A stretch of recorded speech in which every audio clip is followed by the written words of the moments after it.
qisqa ko'paytirish formulalari.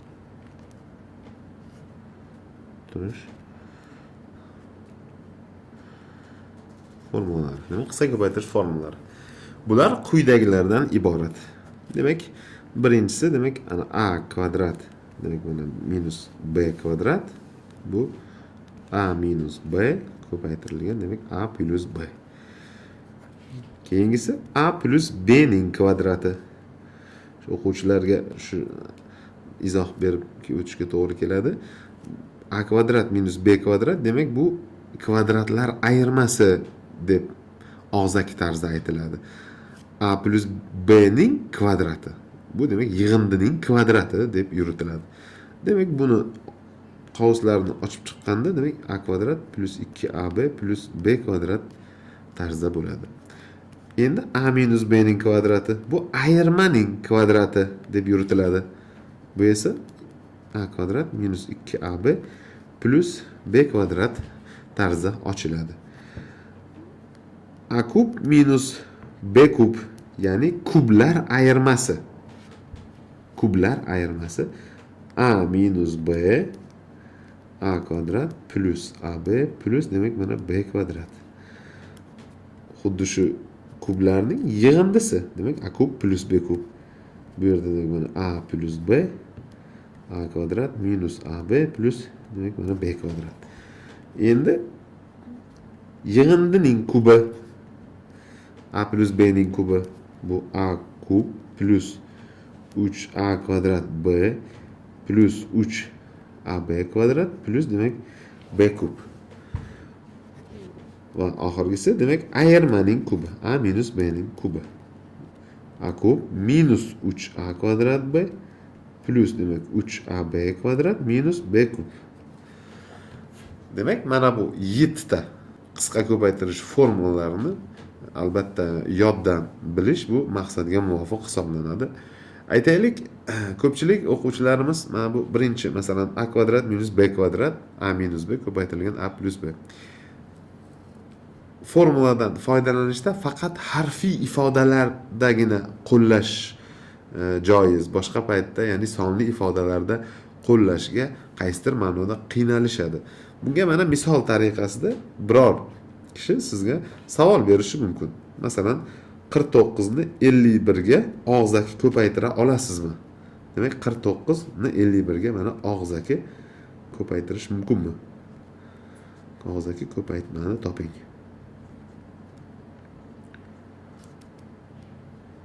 Mana shu holatlarda 49 ni 51 ga albatta o'sha to'g'ridan to'g'ri yondashadigan bo'lsak, 49 ni 51 ga og'zaki ko'paytirish ozgina mushkul ish hisoblanadi. Lekin yuqoridagi formulamizga ko'ra 49 ni demek mana 50 minus 1, 51 ni 50 plus 1 deb yozish bu ko'paytmani qisqa ko'paytirish formulasiga ko'ra 50 ning kvadrati minus 1 ning kvadrati ekanligini payqash buni ifodani demek bemalol og'zaki amalga oshirish mumkin degan xulosani yasashga olib keladi. Demek mana 2499 ekanligini mana hozir endi albatta buni biz og'zaki emas, yozma ravishda yozdik, lekin shu yerda bajarilgan operatsiyalarni demek bemalol og'zaki tarzda ham bajarish mumkin. Yoki 62 ni 58 ga ko'paytirish. Bu yerda ham demek mana 60 plus 2 60 minus 2. Natijada demek mana 60 ning kvadrati minus 2 ning kvadrati. 60 ning kvadrat 3600 ayrilgan 2 ning kvadrat 4. 3600 minus demek 4. Natija 3596 ga teng. Hatto demek ayrim holatlarda bundan kattaroq sonlarda ham xuddi shu qisqa ko'paytirish formulalarining birinchi a kvadrat minus b kvadrat ifodadan foydalanish mumkin bo'ladi.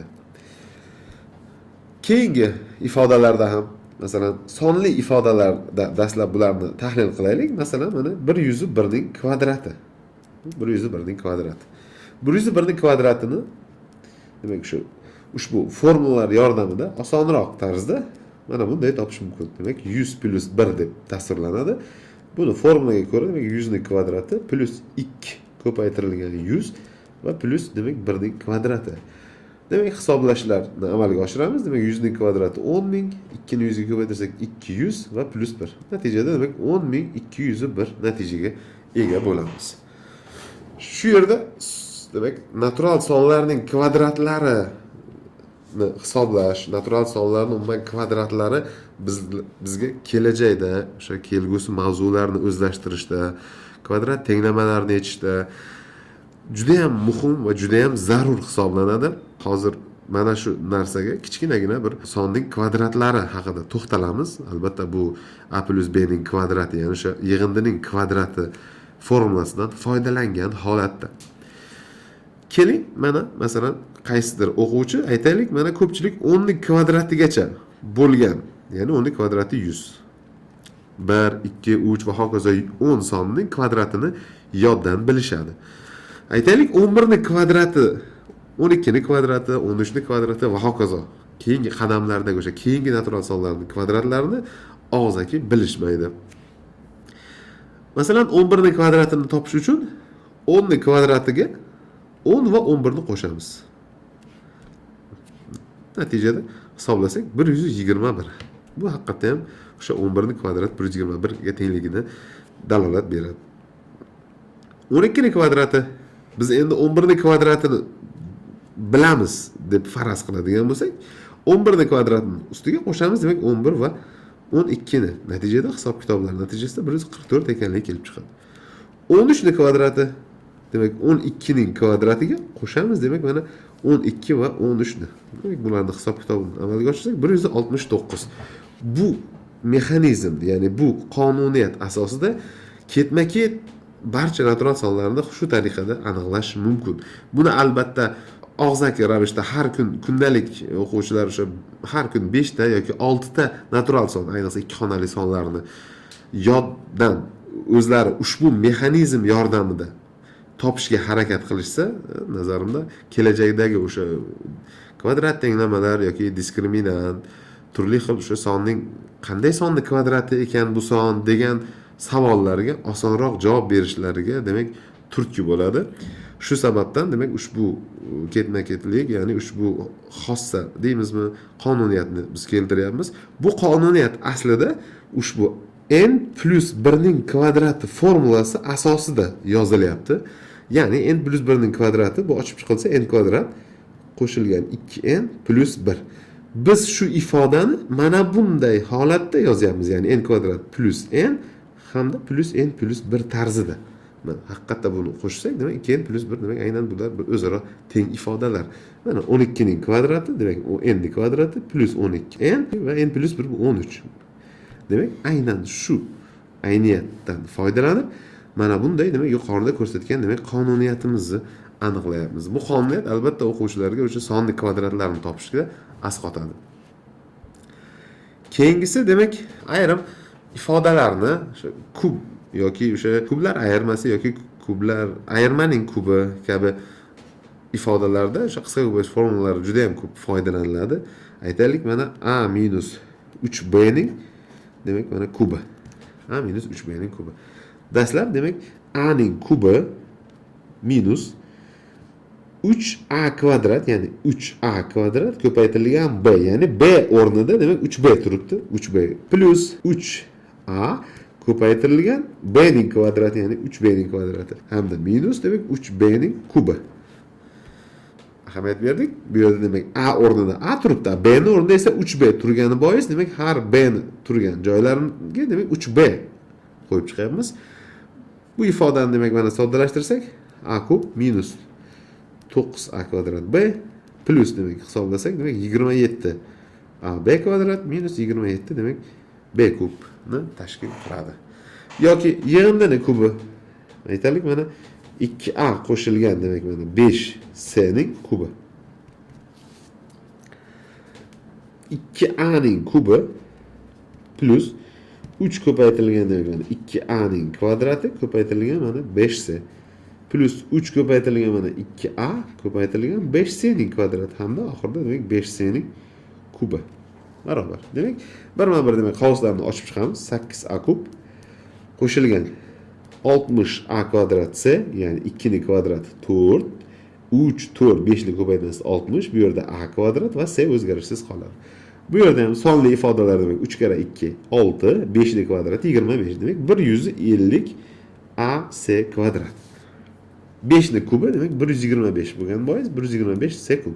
Demek 2a plus 5c ning kubi ifodasini demek o'sha formula orqali osongina demek topishga erishdik. Yoki demek masalan a ning kubi minus demek mana 27 ifodani o'sha qisqa ko'paytirish formulalariga ko'ra ko'paytiruvchiga ajratish mumkin. Ya'ni 3 ni kubi deb yozsak 27 ni demek bu a kub minus 3 ni kubi ko'rinishiga keladi. A kub minus b kub formulaga ko'ra demek a minus b, b ni o'rnida ya'ni 3. B bu yerda 3 ga teng. Yani a minus b, b ni o'rniga 3 qo'ydik. A kvadrat plus ab, b 3 bo'lgani bois 3a ni tashkil qiladi va b ni kvadrati bu 9. Demek shu tariqada demek mana ko'paytiruvchiga ajratdik. Yoki bo'lmasam mana kublar yig'indisi aytaylik. 125 b ni kubi qo'shilgan 1. Bu yerda demek mana 125 b ni kubi 5 b ning kubi, 1 esa 1 ning kubi deb yozilishi mumkin. Bu yerda demek mana 5b plus 1 keyingi qavusda 5b ning kvadrati minus 5b ko'paytirilgan 1 va qo'shilgan demek mana 1 ning kvadrati barobar birinchi qavus demek mana 5b plus 1 keyingisi demek 25b kvadrat minus 5b demek plus 1. Natijada demek ushbu ifoda yig'indi demek ko'paytiruvchiga ajratildi. Bulardan foydalaniladigan o'sha masalalar masalalarda ayrim holatlarda foydalaniladi. Albatta, masalan, hatto testlarda ham bugungi kunda juda ham ko'p uchraydi.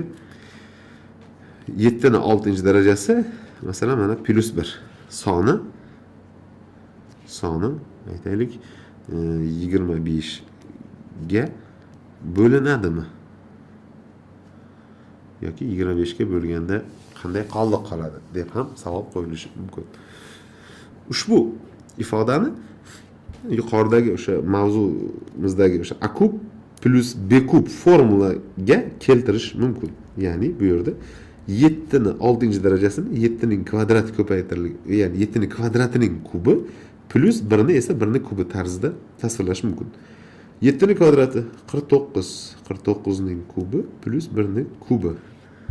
Endi mana a kub plus b kub formulamizga bevosita mana o'xshagan ifoda hosil bo'lgan bois mana a kub plus b kub formulasini bir eslatamiz. Mana minus ab plus b kvadrat. Aynan shu formulaga a va b larni o'rniga demak a ni o'rnida bu yerda 49, b ni o'rnida 1 bo'lganligi bois mana tartib bilan mana yozishni boshlaymiz mana plus 1 ni kvadrat. Natijada birinchi qavus demak mana 50, ikkinchi qavusni demak hech qanday hisoblashga hojat yo'q. Aynan o'sha soddalashgan holatda tursa ham bizga hech qanday xalaqit bermaydi. Ko'rinib turibdiki mana 50 ko'paytiruvchi ishtirok etganligi bois bu ifoda qoldiqsiz 25 ga bo'linadi. Demak javob ha, ushbu ifoda 25 ga karrali.